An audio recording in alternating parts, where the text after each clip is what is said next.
Welcome to this episode of Inside the Gym. I'm Chris Gilbert, your host for this episode, and today we are talking about expanding your gym, adding extra locations, and we've got as guests two guys who've done that to an extreme, not extreme, but to a really great number. We've got Sylas from Rage Fitness out in Springfield, Missouri, and Will from the Fit Club down in Southern Virginia.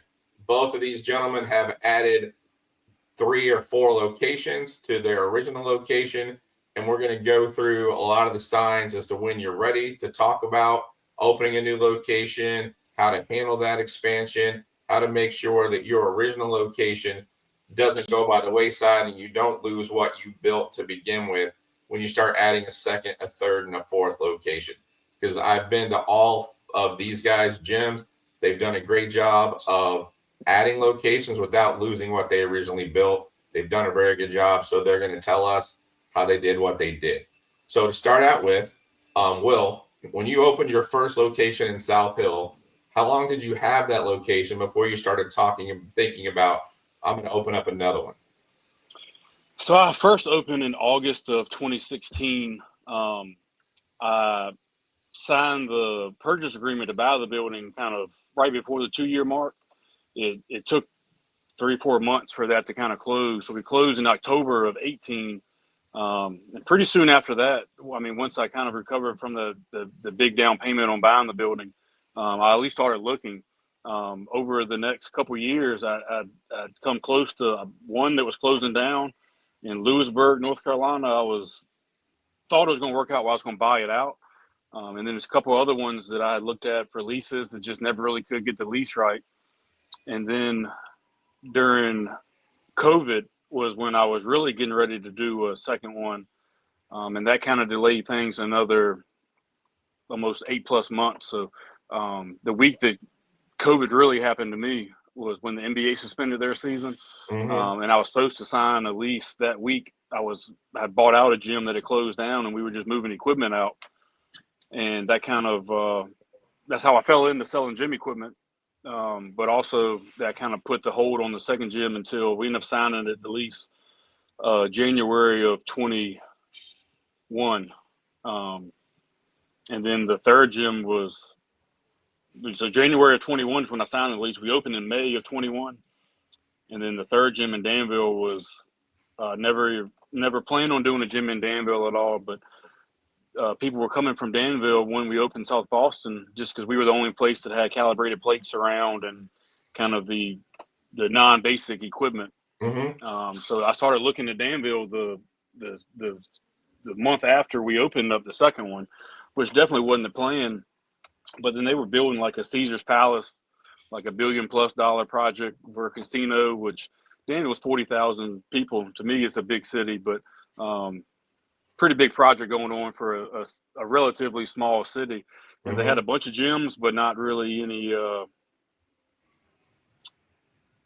nothing like what you created there. Yeah, nothing what we put there. So I kind of rushed the third. Took my time on the second one, but really rushed the third one, just because I thought that if with Caesars and everything else they had going on in Danville, that a big corporate chain like Crunch or Gulch or somebody would eventually do it if somebody else didn't come in and do a big 20,000+ square foot space there. Mm-hmm. And Sylas, like, how long did you have the first gym before you decided, you know what, it's time for another one? Well, my deal's a little bit different than Will's.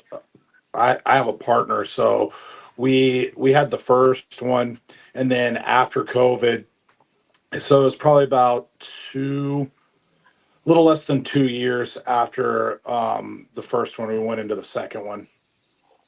And then how long after the second one did you get the third and the fourth? It was about another 2 years, 1.5 years, 2 years to the third. And then the fourth was probably a little over a year. Okay. So the timeline kind of sped up as you went down. Yeah. Yep. Okay. And then Sylas, like when you had the first gym and it was rocking and rolling, what was your sign that, you know what, we're ready to open the second one? Were there signs? Like, how did you know it was time? Well, so our first one was in Nixa, which is right outside of Springfield. It's a smaller town right outside of Springfield, and that space there is about 8,500 square feet. It's a smaller gym, yeah, as you've seen when you came. Mm-hmm.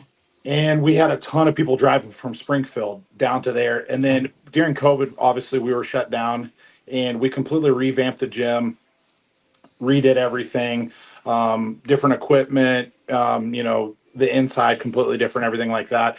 And then after that, we reopened and we were signing like legit, and it was just me at this time. So it was just me working. Um, we were signing around anywhere. I mean, it was pretty crazy. We were signing around like in a little gym like that. We were signing like 15 to 20 people a day for a Oh while. wow. And so it was just getting and it was just getting jam packed. And I'd wanted to do something in Springfield for a while, and so I'd kind of had my eye on a building from a long time ago that I used to live by, and I'd said, "Oh, this would be a great building for a gym." It used to be a two-story like flea market type deal, and it was available. We kind of started looking at it, and then that's how that kind of transpired. And then after we got that one going, I'll shorten this timeline down. But after we got that one going, we very quickly outgrew, like knew we needed to do something else, so we kind of started looking at some other stuff, and then we went into our third, which is our biggest location, which is around 27,000 square feet. And then on the fourth one, we did really well fairly quickly with the third one. And then on the fourth one, it was a deal where we bought a pre-existing gym out and completely redid it and completely revamped it type situation. And we've had that one for like, probably about 6 months now. Mm-hmm. What were Yeah. your for you, Will? When did you know, like, or what were your signs like? It's time, or I'm in a spot where I'm good and I can open a second gym. For me I mean, thankfully I kind of did the second and really the third gym before I really went down the equipment rabbit hole. Um, and it's really, I mean, everything's completely changed since, and especially at South Hill where I'm at now. The first gym has completely changed. I mean, really, even since you've been here, like a year and a half or so ago. Mm-hmm. So I didn't have the wants, or really didn't know the equipment was even out there that I'm buying now. So I figured once I bought the building, I didn't really think it was so much else I really wanted or could do to the gym. Obviously, that was very wrong, and I've completely changed my mindset on that since then. But I mean, just being in a relatively small town, my ceiling is not so high. Mm-hmm. So I knew if I wanted to really grow, I needed to venture out and do a second gym. So I mean, pretty much just because I had already bought the building, figured it was just time to go do a second one. And I've always said, and I tell all the gym owners stuff I talk to now, in my opinion, I think the second gym is just as hard as the first one. But if you can do a second one and manage your time, because most people they live and breathe the first one. And that was my biggest concern, was not knowing whether I could really make a second one successful when I'm not the person that's really there all day, every day. But I always figured if I could do the second one, I could do a third, and then fourth and fifth and sixth. And it's really kind of, at this point, it's really just as much as getting more people involved, and just as long as it's still fun and I really enjoy doing it. Sylas, you kind of brought up the fact that when you were at the first gym and the second gym, it was just you. When you were at the first gym, it was just you. At what point did you start bringing in people, and like, at what point did you start bringing in managers, or was it just like, were you still managing all the gyms at a certain point, or at what point did you start bringing in people to help you manage things, not just like work the desk? Yeah. So, in the mid, like opening, like Will was saying, opening the second gym, I think is just as hard or harder than the first. The second one, because you don't really, there's a lot of unknowns.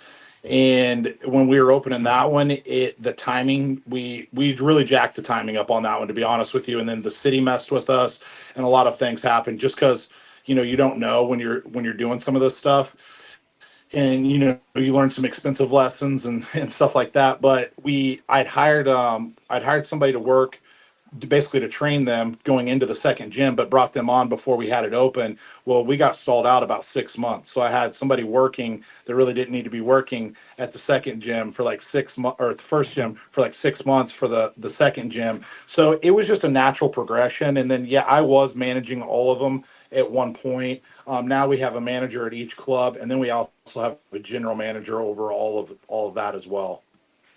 Okay.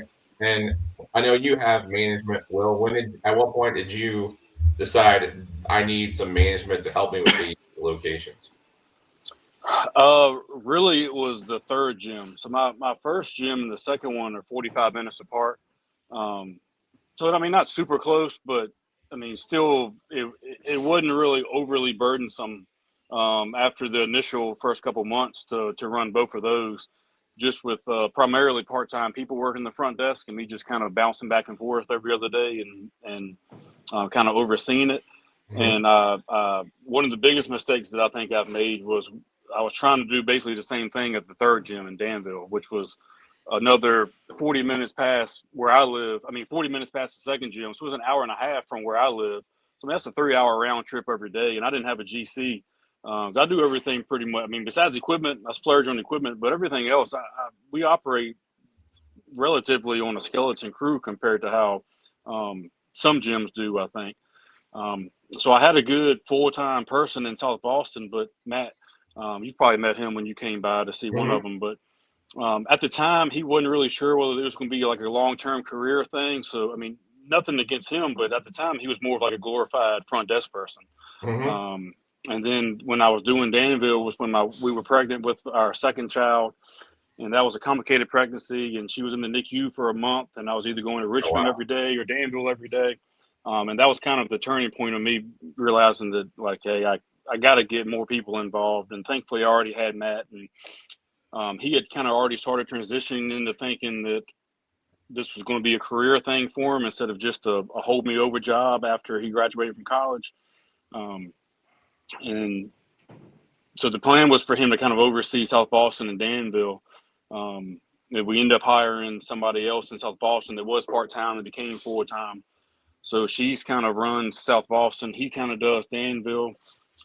After after we did have the second child, my wife was worked in the school system and she didn't go back, so she runs South Hill. Um, and then so we have a manager at pretty much each of them besides Cambridge, which is kind of low key. I think we can always kind of get by with no manager in Cambridge.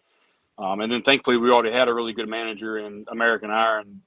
So when I bought into it, I was relatively silent besides just upgrading equipment. And I kind of unexpectedly needed to buy my partner out just early October, so pretty recently. Oh wow.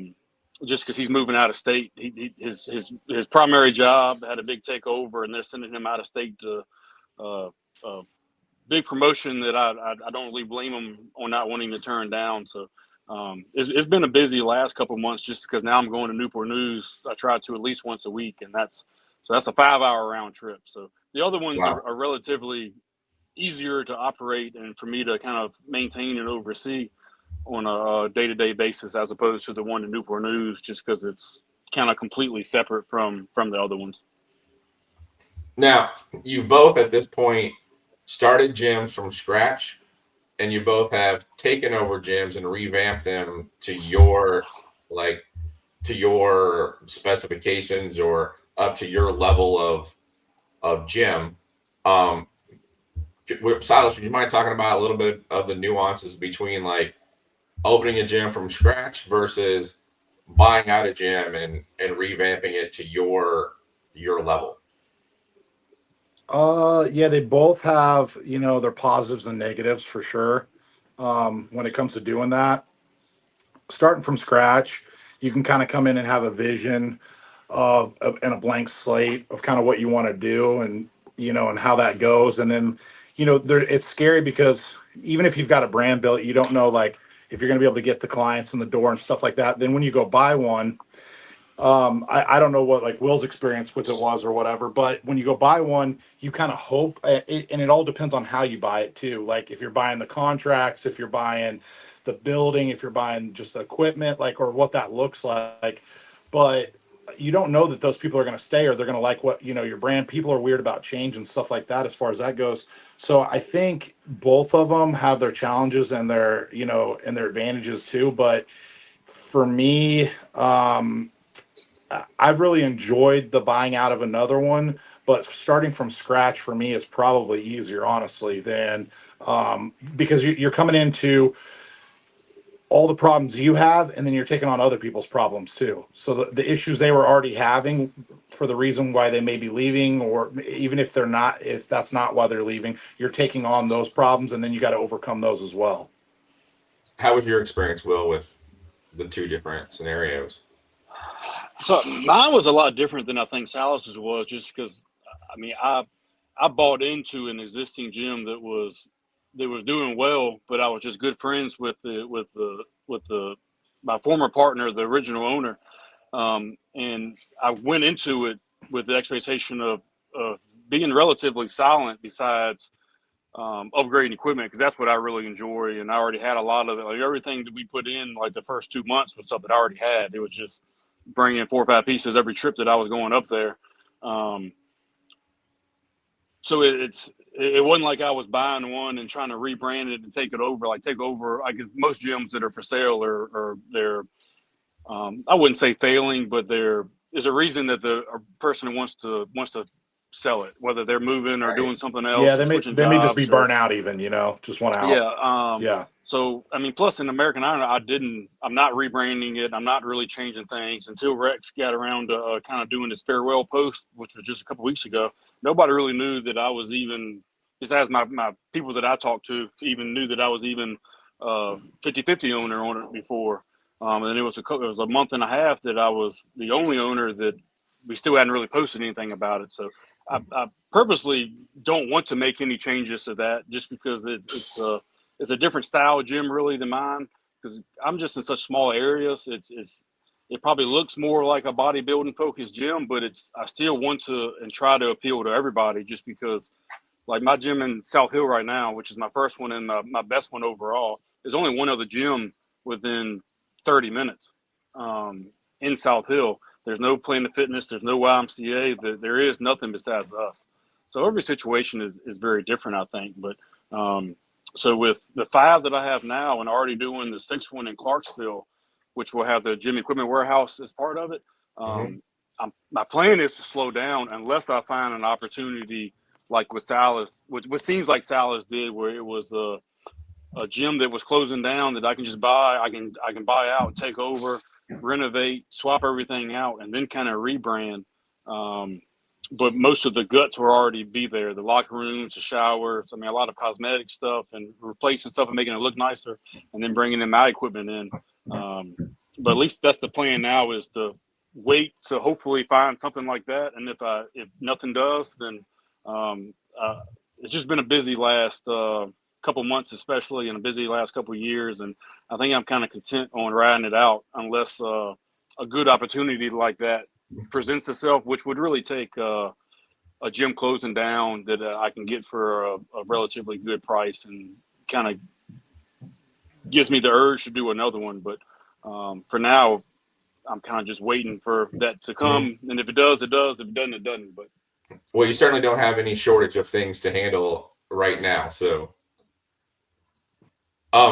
one of the things that I was super impressed, and kind of the reason I wanted to have you both on, is that having been to all of your locations, I haven't been to Cambridge, obviously, but having been to most of your locations, I've been to all 4 Sylas's gyms, 3 of Will's gyms.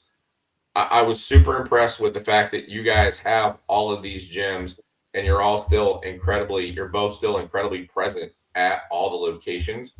Sylas, would you talk a little bit about like how you've managed to keep a presence in all of the locations? Because I went to every gym I go to, I was like, ask people, I'm like, so what do you think about Sylas? Or I'll be like, hey, what do you guys think about Will? And every time I asked somebody what they thought about you guys, they knew who you were. It was an automatic, yeah, man, he's great. And so you obviously still had a presence in all of the locations, even though there's now several of them. So how do you guys manage to handle that, Sylas? For me, I try to bounce around where I'm training that day, and I usually hit at least 2 locations a day. So I'll train at one, I'll start my day early, train at one, and then I'll end my day at another one. So that's kind of how I do it as far as that goes. And then like obviously, I'm really present on the social media too.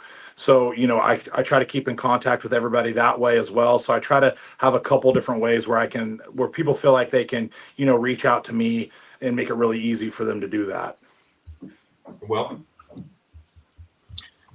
Sorry, I was throwing you that guys one. got a little bit different situation. Is you can't hit more than one gym in a day unless you're like really putting some miles on. Right. So, I mean, a lot of time, I mean, for the first three, I often hit all three of them just because I would usually start my day in South Hill, and then South Boston and Danville were kind of like, it's been very few times I've ever been to Danville that I didn't at least stop by South Boston. It's been a bunch of times that I only go to South Boston just because right now that's where my equipment storage is.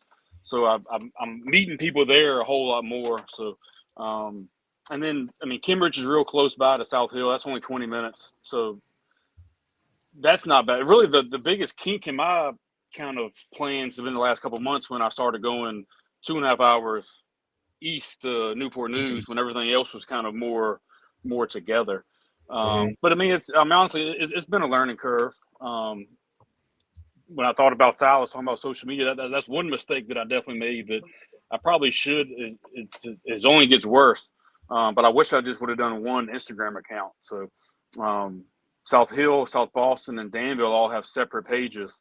So we have 3 kind of mediocre pages when I probably could have done one good one, and then kind of would have seemed like everything kind of stayed more involved and cohesive just by having one Instagram page. And I thought about it a year Not ago, to and I cut you should have off, Will. canceled it. And Not to cut you off, but that's actually that's something I went through, like trying to decide because I used to have before we went into the fourth, I had 3 different ones. There's some advantages to that too, because if you ever decide to do something different with one of the gyms, like not that you're planning on selling one of them or doing anything like that, but if you do, you've kind of built that brand into and you have that presence in that one, so there is advantages I think to having them split out too. all yours are together, right? Silas, you have Sorry, you one. were cutting out a little bit. He was saying you have one Instagram for all of your gyms currently. Yeah.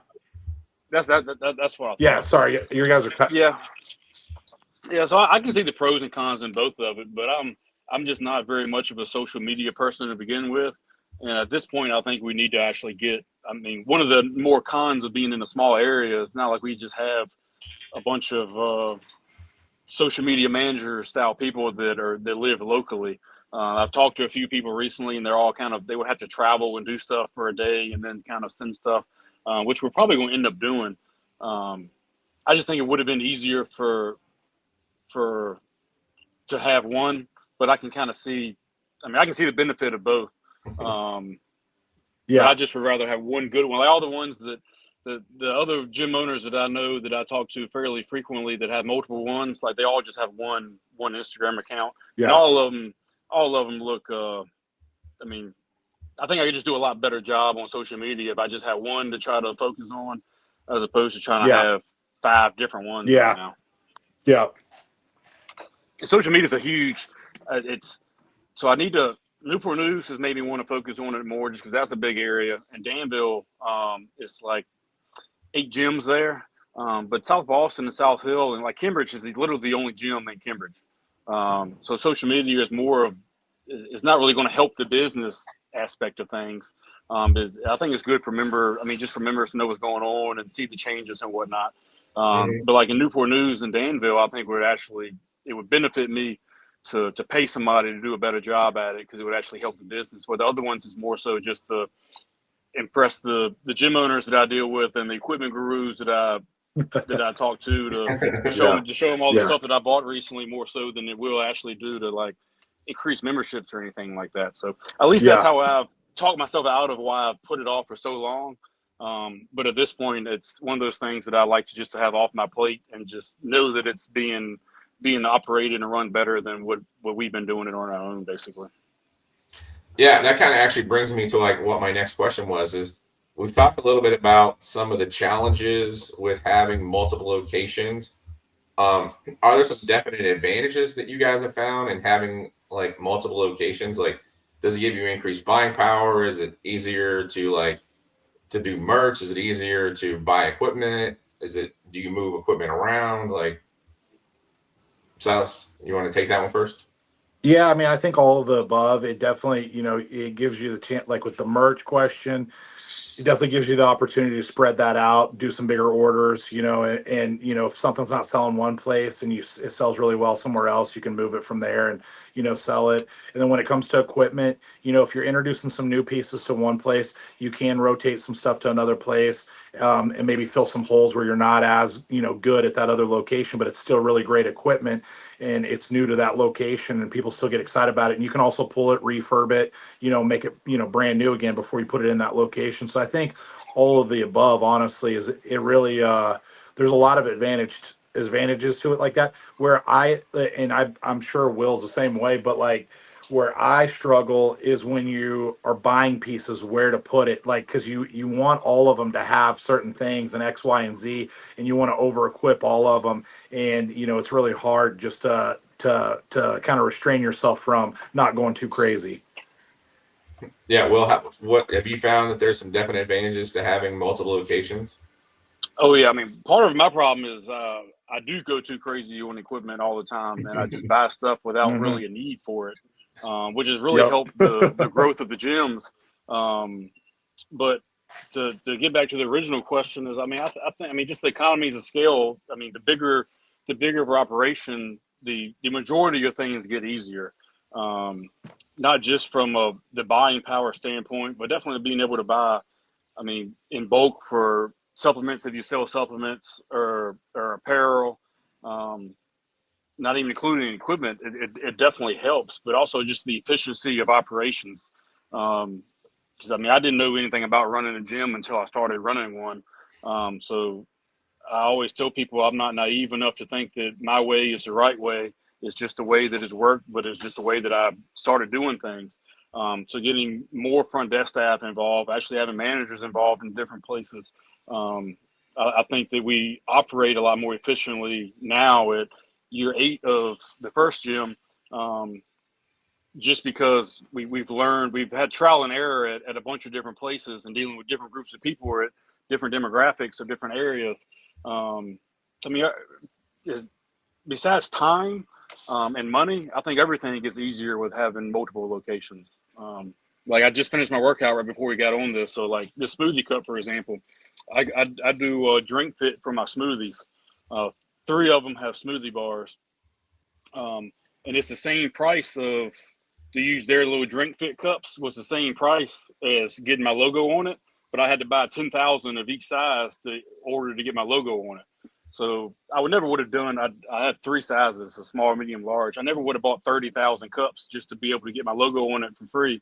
But with multiple locations, it's still going to take us a couple of years to go through that many smoothie cups. But that's kind of a random but a good example of being able just to, I mean, just economies of scale, I guess. Yeah, no, that makes a ton of sense. Um, Now we've gone through kind of the progression of how you guys expanded and all of that.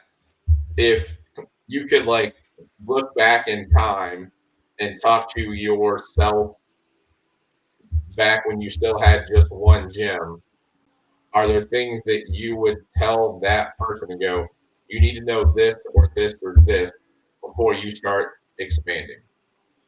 Does that question make sense? Yeah. Like Silas, does that make sense? Like, are there things you would like you wish you knew? There are things you know now that you wish you knew when you first started expanding.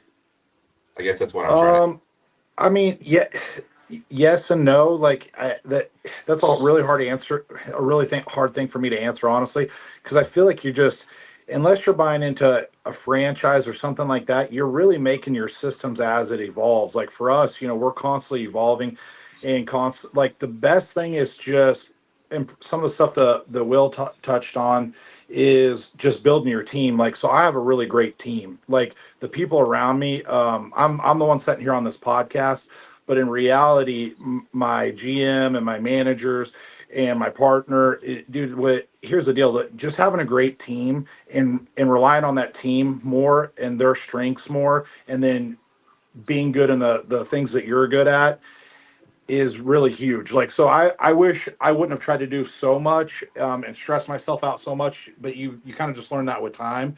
So it's just one of those things where having a really good team and having good people around you to rely on, is huge, because in the beginning, you're kind of trying to do everything, whether you're good at it or not, and you'll just figure it out.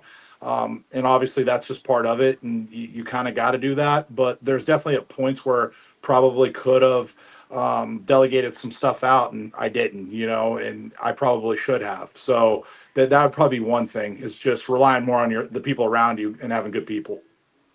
What were the things that you wish you had known? I mean, basically what he said is the biggest one for me. And my problem was I waited too long to do that. I tried to do too much on my own before getting actual like more full-time people involved. We always had a lot of good part-time help, but part-time help comes and goes, and that's expected. It's nothing because typically it's not because they want to leave or because I want them to leave. It's just because that's just the nature of having part-time people, whether they're college students or high school students or just somebody with a full-time job that wants to do something on the side. Because thankfully, our problem is never people that want to work at a gym, because that's a big reason why I initially opened the gym, was just because I wasn't happy with what I was doing at my previous career. And I just enjoyed hanging out at the gym. And I figured if I wasn't going to make any money, I might as well do something that I was happy to go to work with every day. So even a lot of part-time people like that, most places would, you go to Walmart and probably make more than what we pay the part-time front desk people. But who wants to work at Walmart? Like, this is an enjoyable work environment. I like to think that people like working here. And typically we always hire from within. So they're already familiar with the gym and they're kind of gym people to begin with. But I think that it prohibited the growth and kind of stunted the growth at certain times, just because I was too reliant. I wasn't relying enough on other people. And that's what's opened up my eyes more so when I had the hiccups in Danville, just with first time I ever really had personal stuff going on while I was trying to do the gym too, and realized that for the sake of just the existing gyms, not just the gym we were working on building, it needs to be more people involved and more people that can help. And plus, things operate a lot better when it's other people doing a lot more than just me. So that's the biggest thing is I wish I would have done that more so and earlier. Yeah. You guys both talked about like your team and building the team. Do you guys have a strategy or advice for someone like, this is how we built our team, or this is how we still go about building our team? Sylas?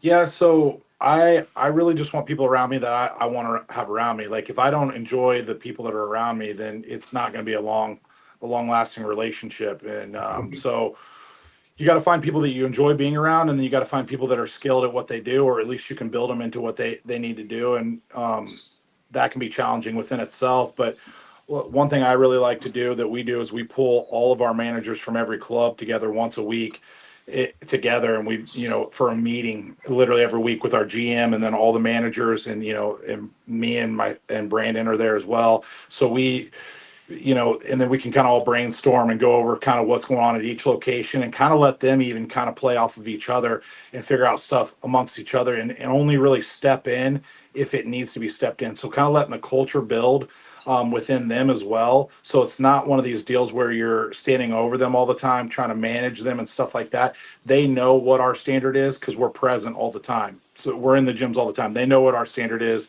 And then if you have them all in the room together and one's doing good or two of them's doing really well, it makes it really hard to know that you're kind of slacking at your club if you got all these other, and you're going to see them every week. So it just builds a really good culture. We've found doing that, pulling everybody together. But we're also in a different situation where our clubs are close enough and everybody's close enough where we can do that. That'd be challenging for somebody, like Will, to pull everybody together once a week, probably, But that's something that we've done that seems to work really, really well. So, Will, what was your strategy for like, how did you find or what to come about with getting your full-time people and getting people you knew you could trust? When you first asked that, I was glad that you got Sylas to answer it first, because I'm probably not a good person to really answer that. Something I could definitely do a lot better on. More so, luck is how I've found the ones that I have so far. So Matt is actually the nephew of a member that I had in South Hill. So when I was doing South Boston, he just told me that his nephew was getting ready to graduate from college, didn't really know what he wanted to do, and just said he was a good person to work around and work with. So I kind of fell into having Matt, who's kind of my right hand, he is my right hand guy. If I had another Matt, we'd have another gym or two in the works, I think, right now.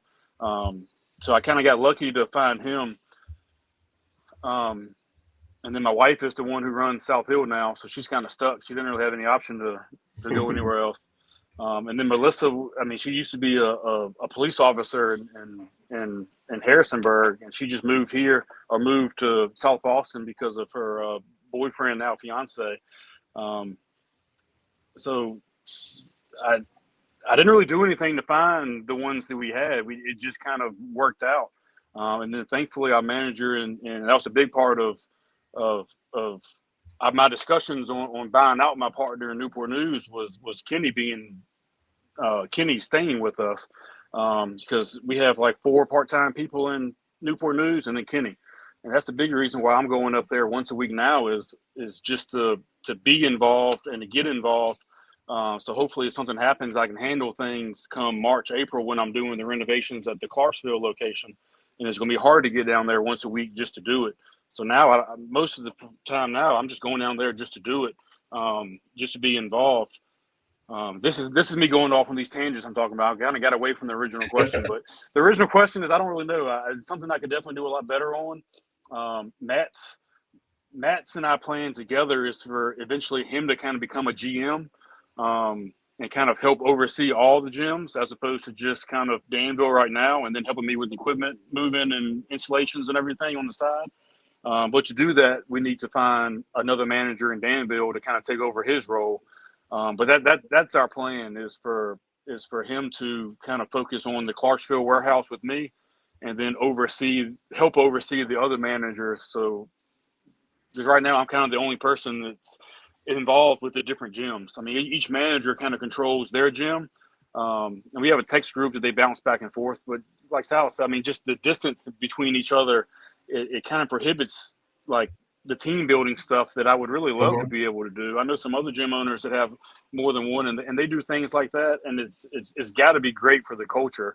But like nobody that works in Danville wants to drive an hour and a half to South Hill to go to like Backyard Brews and Bites or something on a random Thursday night or anything like that. And even my wife, she's only been to Newport News once.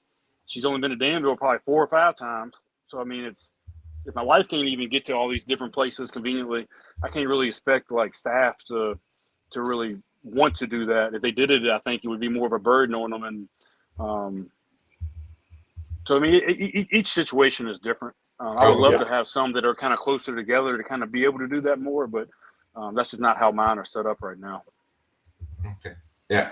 The other thing I wanted to talk to you guys about was each of your gyms. Like when I was out in Springfield and I went to each of Sylas's gyms, each one had, you could tell you were in a Rage gym, but each one of them was a little bit different.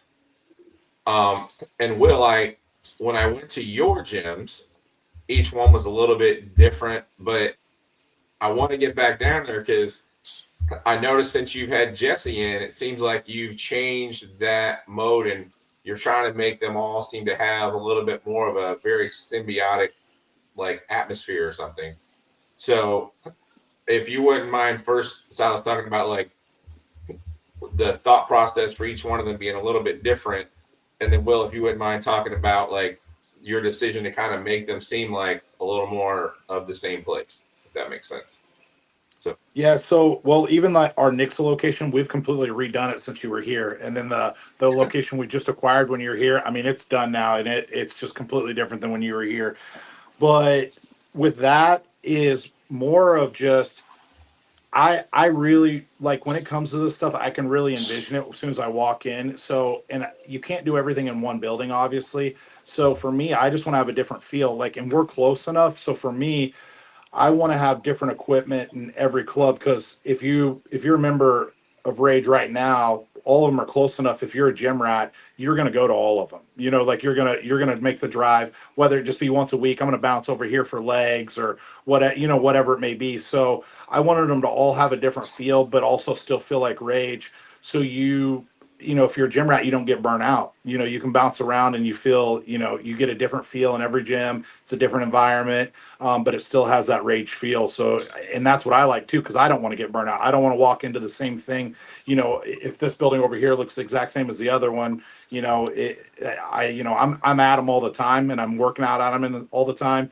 And the most important thing to me always is to be training and to be working out, like over business, over anything else. I want to be training, so it's what I love. It's what I'm passionate about.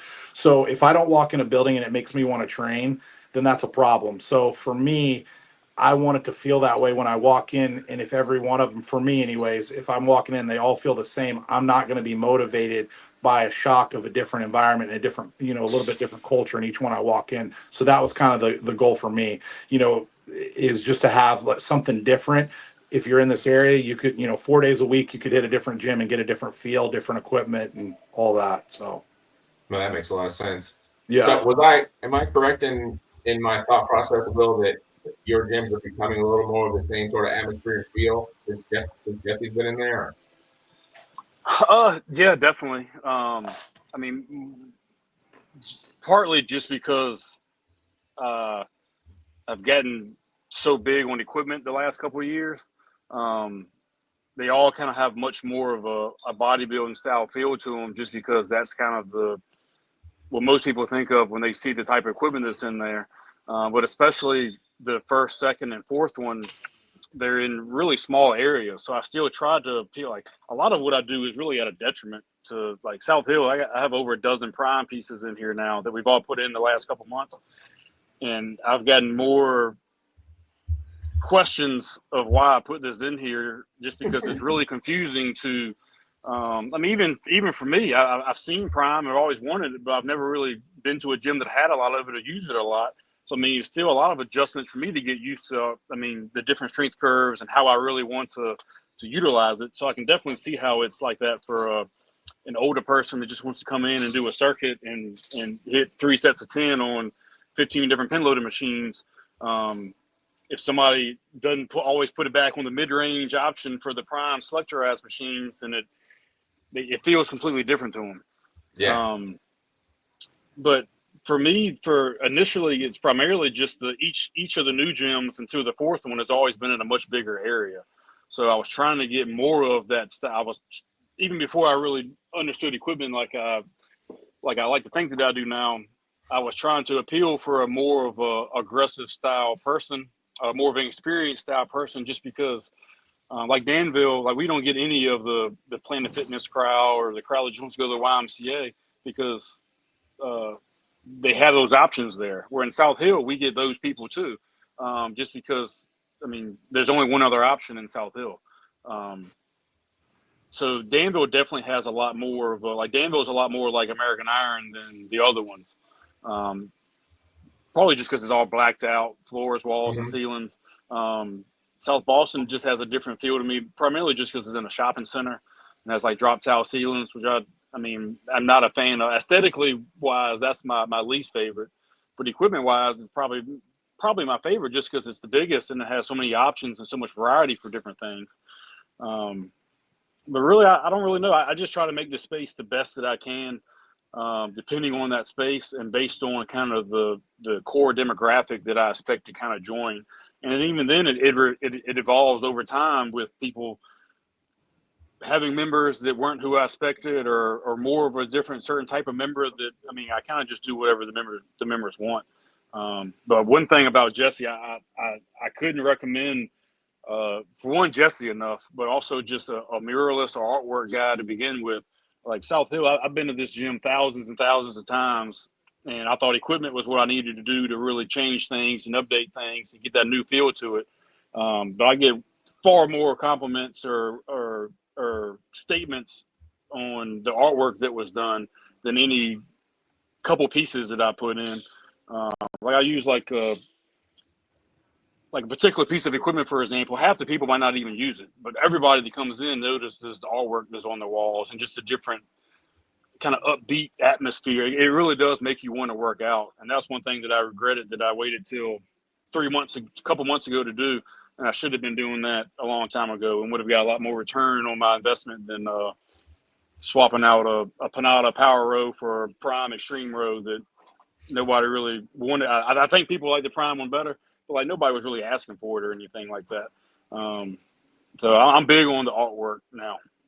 I think that's one of the most important things that I really discounted up until a couple months ago. Even American Iron, I mean, when I bought into it, it was already there. So it looked cool. I loved it when it was there, but I just didn't appreciate it because I didn't see it day in and day out when it was just a black wall compared to what it is now. So I think that's one of the best things that people can do to really change the atmosphere or improve their atmosphere. Even when Jesse came, I got him. He was here for 10 days, and I got him to do a little bit at each of the gyms, just kind of like how I like to do equipment. People don't appreciate things nearly as much if you just give them 20 new pieces at a time. 2 months later, they're like, all right, so what's next? What's next? So the same thing with the artwork. He did as much as he could at each of the different ones, but he's probably going to come back at least 3 different times at each one of them to slowly add more and more until we kind of run out of wall space. And by that point, I might just want him to redo some other stuff over top of what he's already done, just to kind of keep changing the feel and the environment. I love when you get a little addicted to things. It's so exciting.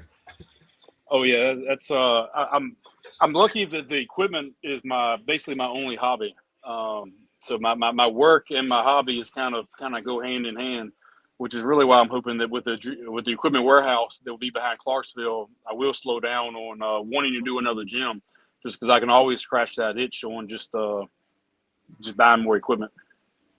Yeah, and like to play off of what you were just talking about and what Sylas just says, like, you know, like Sylas, you said when you walk into a gym, you want to like feel like this is a place I want to work out.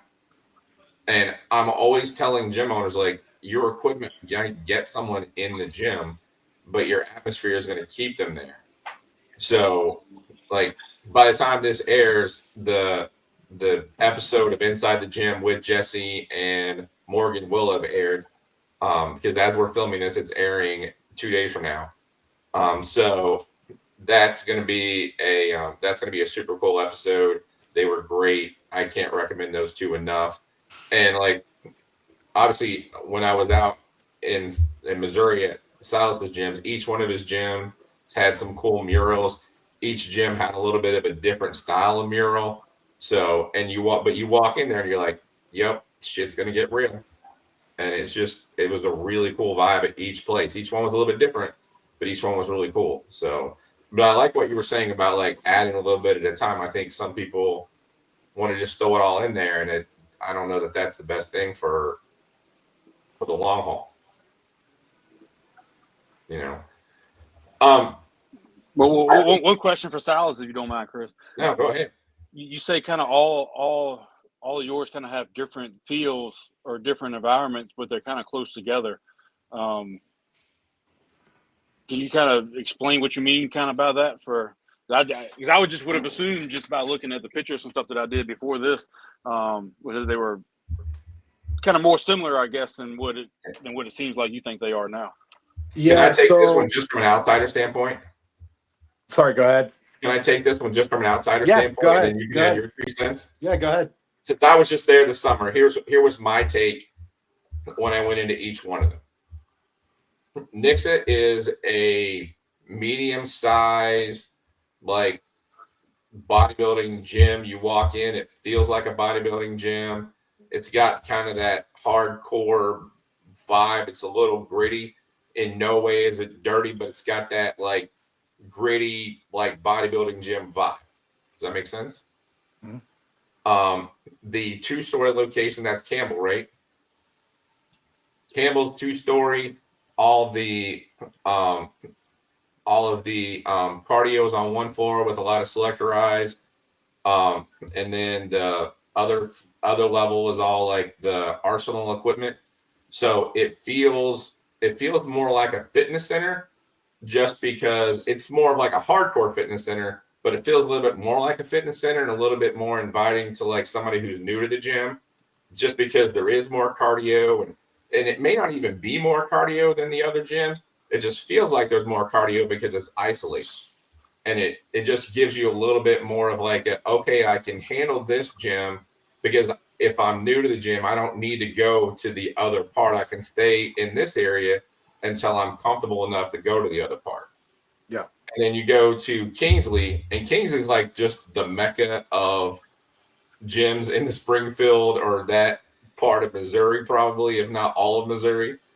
And it's got it's almost entirely Atlantis, but it's a very bright, like new school kind of environment. Like Nick's is kind of a darker vibe, and that's why I said had that little bit of grit. Kingsley's very bright, but it feels like a bodybuilding gym, but a bodybuilding gym that's very inviting because it's very bright, and it's not like, it doesn't have that grit. It's like super clean, super new school. Everything's black as far as the equipment, but the walls are a lighter color, and they got murals, but it's airier and brighter. Does that make sense? Mm-hmm. And then RF Iron feels like a powerlifting gym. It feels like a hybrid powerlifting gym, bodybuilding gym. Granted, I was there before you finished it. Yeah, it's Sure, dude, it feels- Nixa and Iron both are completely different since you I mean, when I say Nixa is completely different, we removed all the equipment and the turf, the floor, it's all new flooring, all new turf, like all new Oh, wow. everything. Yeah. Yeah. But was that a decent description as how That you was, would have yeah, said yeah, it? no, it was. It definitely was. Yeah. Yeah, it definitely So was. was all that? I guess the fourth one is RF Iron. Was that specifically kind of meant to be like powerlifting, Dude, more focused? all of our gyms are set up to do everything out of. So like the new one, is more of like what I really like. It's all metal plates, but we have a lot of the best old equipment in there, a lot of the newest stuff in there as well. So it's a mix of everything. It's set up really well for powerlifting, but also there's a big turf area. There's a big, CrossFit rig in there as well, which all of our locations have other than our Campbell location. So it's like old school meets new school. It was kind of the idea for the newest location, essentially. Um, it has a lot of the best stuff, but then a lot of the really good old stuff too. So it's just a really good mix of stuff. It's an old building that we completely redone, and it's in the heart of downtown. So it's just got a really really cool feeling as soon as you pull up to the building. It's really, and it's a freestanding building downtown. So it's just a really really cool vibe right out the gate. So Yeah, it was super cool when I was there, and you weren't remotely close to being done. So, Oh man, the artwork that's there now, like on the outside of the building and the inside, I've it's seen pretty that in the cool. photos. It looks sick. Yeah, it's pretty cool. Yeah. I mean, I think that's honestly the ideal way to be, and hopefully, maybe one day I'll have. To me, I would have to do it around like. Eventually, I might want to get into the Wake Forest, Raleigh area, and that would be close enough to where if I did one and it was successful, I could pop up several more around. They kind of all feed off each other a lot more. Yeah. But mine are just so far apart. I selfishly wish I could do things like that. Like I would really love to have like a Fit Club old school where it's nothing but old equipment in there. Yeah. But most people, especially in my small towns, like if I put a $8,000 Paramount pendulum squat in here, I mean, and I replace the Yeah. Jim Lecco one that I have right now, people are gonna be like, "Why'd you replace the Jim Lecco one?" Yeah. Why are you giving us old equipment? With this old thing. So I mean, I do think that it's. I mean, especially the ones that my long-term members in the South Hill, the people that I talk to regularly. I mean, they've definitely started to appreciate and understand a lot more of the equipment that I have now. But even when I I've seen in first some of like. your videos, man.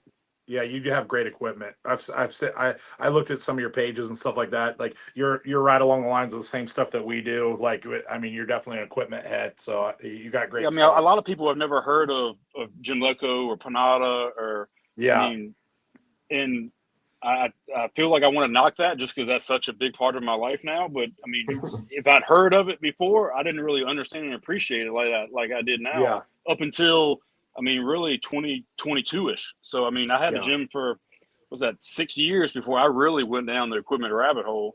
So I can imagine the average gym person, even if they're a very prevalent gym person, they go 4 or 5 days a week. Most people, a leg press is a leg press, and just like everything, that I mean, until you go down that hole, you don't really realize there's levels and tiers to everything.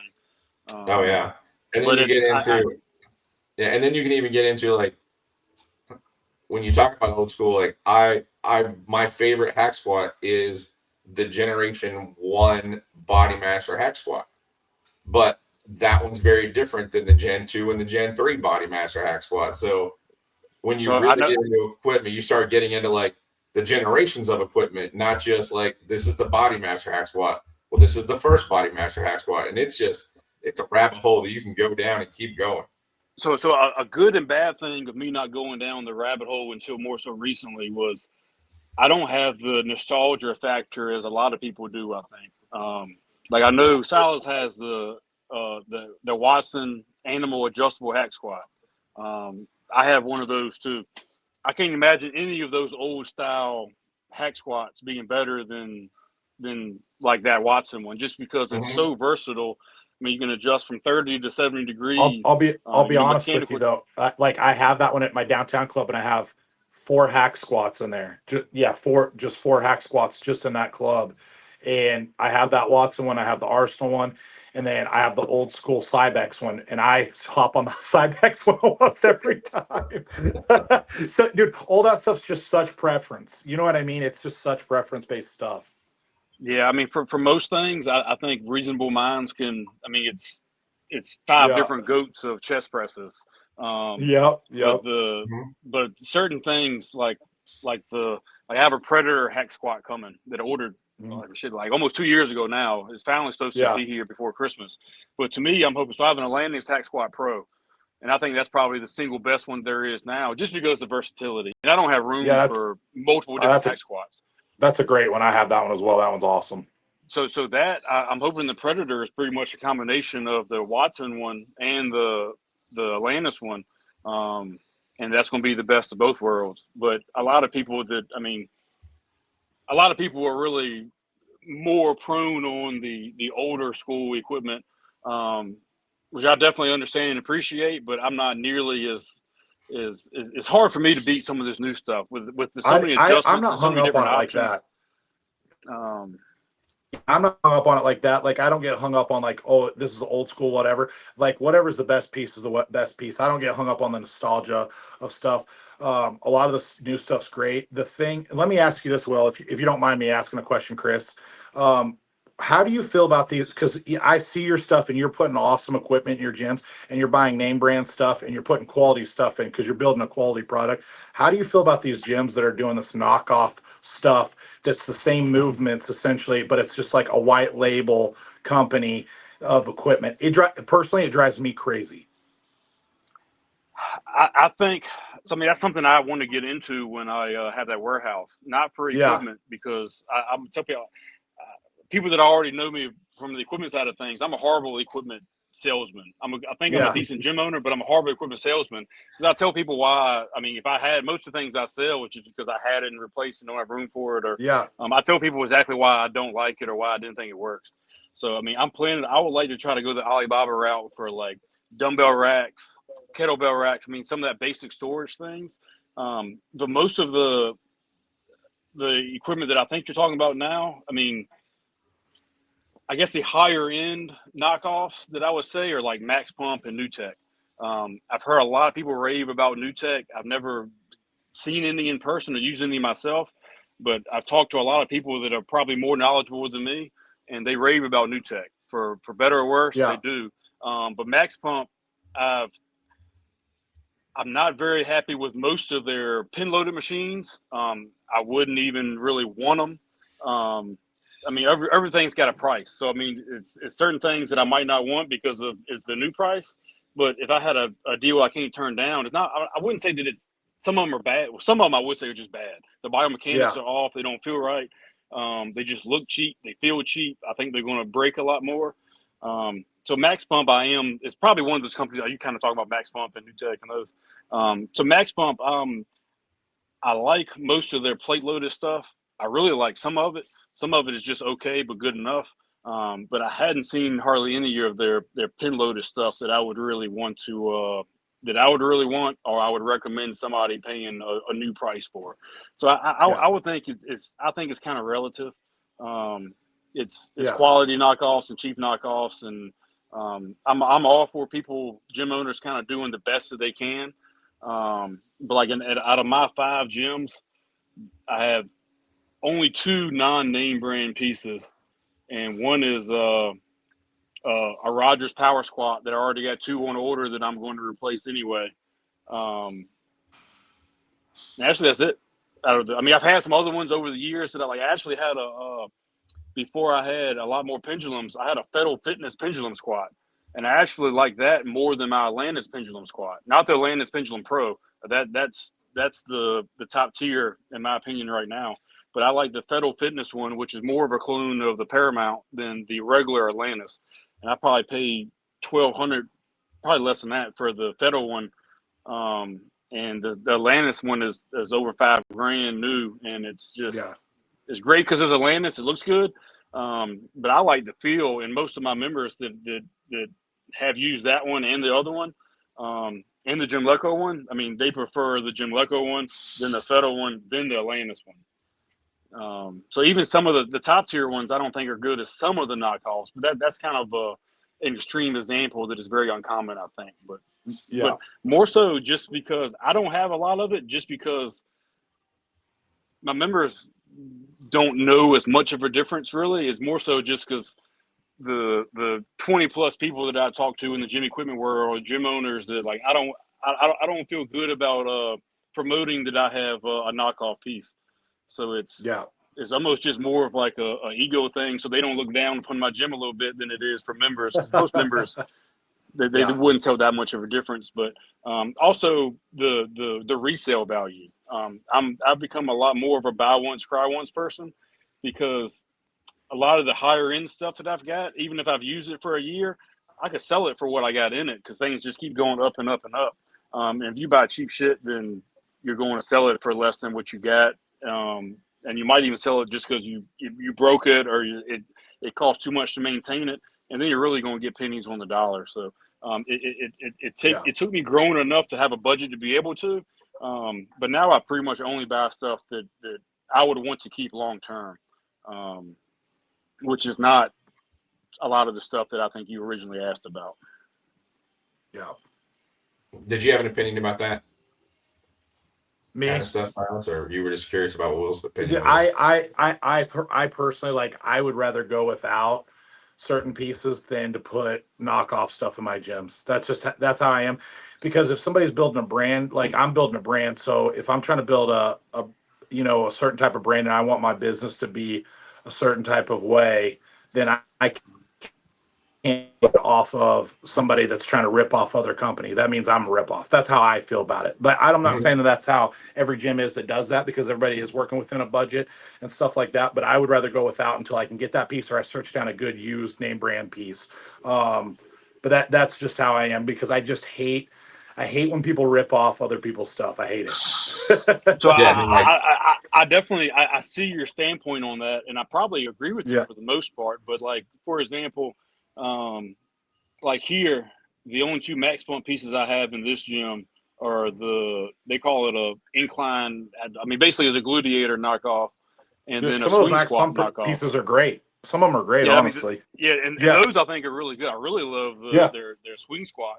But would you say, so those are pieces that, technically they're I would definitely say they're knockoffs, but you can't get the new one. Like I messaged Randy Coyle's Instagram page and the Danovic, trying to order the gluteator for a couple of years, and he just won't answer. I've heard different stories of whether they're still in operation or who owns it, but the thing with Max Pump is they are knocking off a lot of stuff, but I think they're a legit company. Like, that's the thing with them. Like, they're a legit company. Like, they are knocking stuff off. But that's not really the stuff that I'm talking about. There's a lot of this stuff now, like because Max Pump, I guess you can get it a little bit cheaper, but it's still not cheap. Like Max Pump's still not it's still going to cost you, a good amount of money to buy it because it's a legit company. But some of the stuff now, You're you can talking more literally like order it funnel. with whatever, yeah, with whatever name you want on it, and it's kind of the motion, and it's kind of whatever, and you can slap whatever name you want on it. It's a white label equipment company Yeah. that's knocking off everything, and to me, like, well, for you, for instance, you're putting such good equipment in your gyms and stuff like that, and like you said, most people don't know the difference, right?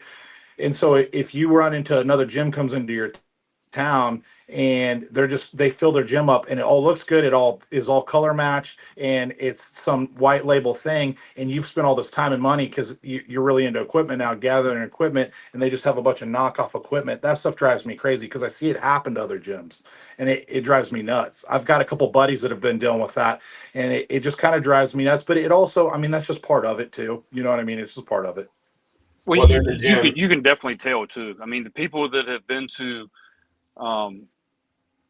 some other places where I know they have predominantly a lot of equipment like you're talking about, I think too. I Yeah, mean, people might not understand how much a brand new piece of Renata costs, but yeah. it's easy to understand the quality difference when you're using that piece compared to a similar style piece. Oh, for sure. But Yeah. I think that's just the big debate in a lot of the gym equipment world is some people view anything that's not the original as a knockoff. And I think it's some good knockoffs, and it's hard. Some things it might Oh, even be hard to say I it's a agree. I knockoff, agree with that but some 100%. things are. I mean, there's a lot of purists, I guess, that I'm just not refuse I to wouldn't have say I'm a anything. purist by any means. Yeah, I wouldn't say I'm a purist by any means. But I mean, a lot of it is probably gym owners that just don't know the difference. I mean, that was me not that long Yeah. ago, Yeah. of not really understanding and definitely not appreciating the tiers of different equipment. Have Um, you noticed since but you started understanding that more, it's made a big difference in your gyms or no? I mean, the gyms have been growing, but I think it's almost just as I think it's a big combination of things. Um, I, but I don't really have a lot of competition. I mean, Newport News and Danville are a little bit different, but like South Hill, it's one other gym, and it really is a good small town gym. Um, but for the most part, I'm not in a big enough area where people are really picking. Like, I think if you're an equipment person, any gym, any area where I have a gym at compared to the other ones that are in the area, I think it's no question on which one you're going to go to. But a lot of people just Yeah, your aren't gyms look equipment like they got people, great and equipment. if it looks clean and Yeah. it looks good, and it's a cheaper price, that's good enough for a lot. Until they really talk to Yeah. somebody that goes to the other one and they're like kind of point out the differences. Then once people know the differences, they know it and it's hard to go back. But it's a whole lot of people is really hard to Yeah. get them to kind of transition. But that's just like I said, I'm in a lot different situation than somebody like you, I think, with that are just in a lot more populated area, and all yours are close and can feed off of each other so much. Because you have a lot of cheap options, I'm sure, around. I mean, probably Yeah. a surplus of cheap $20 under gyms, we just don't really have that where I am. Oh, that was one thing I just to kind of bring it back in a little bit. And Silas, I've been to one of those gyms you're talking about. It's actually not that far from where you are. It's not in Springfield, but where they created their own name. Almost every piece in the gym is that name equipment. You can tell what it was modeled after, but it's not that piece. Yeah. So more over in Jason's area. So I think you and Jason are friends. Yeah, I know Jason. Yeah. Yeah. So yeah, over in his area, there's a couple of gyms like that. They're more fitness Yeah. centers. I think you can get away. I think you can get away with that kind of stuff more in a fitness center than you can in a bodybuilding gym. I don't think bodybuilding gym people will be cool with it or be excited about it. I think fitness center people that don't understand what good quality equipment is, and I don't mean to knock fitness center people, but historically they don't understand equipment or don't care about equipment the same way that people who go to powerlifting gyms and bodybuilding gyms are. At the same time, people who go to powerlifting gyms Yeah. and bodybuilding gyms are going to break that knockoff equipment way faster than someone who goes to a fitness center. But so You might want to edit this out. I don't think it's going to come across in a bad way, but I'm thinking of like Relentless, and that the gyms around Philly. I mean, they look like he spent millions and millions of dollars. I mean, it's marble countertops and marble walls and all this stuff. Oh, you're talking about Fusion. Yeah, Fusion. I've been to one of their gyms. But his equipment line is Relentless, right? Yeah, it's crap. So I've seen. I mean, a lot of it. Some of it looks okay. No, it's crap. But I've seen a lot of it on Marketplace, and there's always, at first I'm like, it piques my interest because of how cheap it is. But I'm like, if it's selling on Marketplace around here, then it's got to be kind of shitty equipment. Mm-hmm. But I mean, I don't know. I'm sure that guy spent several $1 million on each of his facilities. Yeah, we probably should edit that out. I don't want to seem like I'm talking shit about him, but yeah, I'll edit all that out. But that's kind of what I was thinking that you were talking about at first was his best equipment's outside. His outside areas are huge. He puts all the nice, like the stuff he's got setting outside was the stuff like when he bought out the gyms and he moved it outside. And I'm like, holy crap, this stuff's just going out there, and it's just, I mean, it's bad. I mean, I think if you're purely money motivated, I can see why a reasonable, rational person would go that white label route on doing something like that. But over time, yeah, he's doing volume too.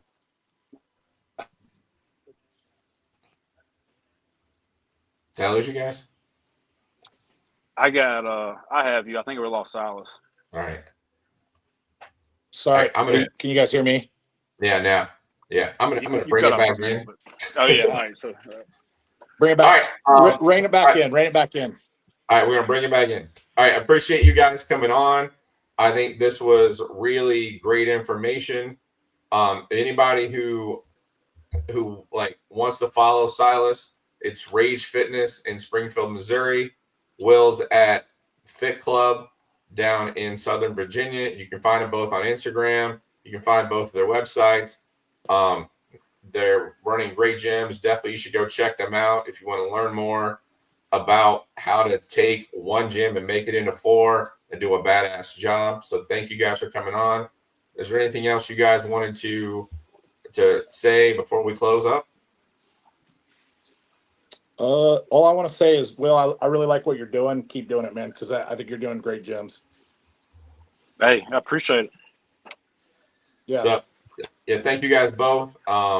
You guys are both 2 of my favorite gym owners I've ever met, and hopefully I'll figure out another reason to have you guys back on the podcast because I love chatting with you guys. But thank you guys for coming on, and hopefully everyone learned something from this episode and look for more Inside the Gym podcast, because this podcast is definitely for you, definitely for the gym owner, and definitely for the new aspiring gym owner to hopefully help you get out there and do the best you can without making some of the mistakes that people make, and helping you be the best you can be, because every time a locally owned gym wins, they all win. That's kind of my thought process. So thank you guys, and see you next time. If you enjoyed this podcast, please hit the like button and subscribe to our channel for more great content.